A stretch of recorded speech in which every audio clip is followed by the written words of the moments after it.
You are looking at Julian's pronunciation guide, where we look at how to pronounce better some of the most mispronounced words in the world, like this other curious word, but how do you say what you're looking for today? We are looking at how to pronounce these words, as well as how to say more confusing vocabulary that many get wrong in English, so stay tuned to the channel to learn more. In British English it is said as photosynthetic.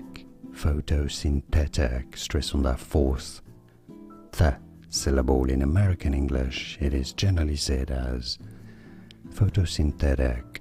Photosynthetic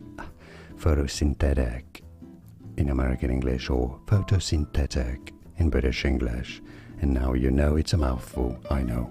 Like this video if you found it useful. Thanks for your support, it helps me a lot. More videos for you here to learn more correct pronunciations. Thanks for watching. Here are more videos on how to pronounce more confusing words and names too many mispronounced. Like this video if you found it useful. I appreciate your support. I'll see you soon and thanks for watching.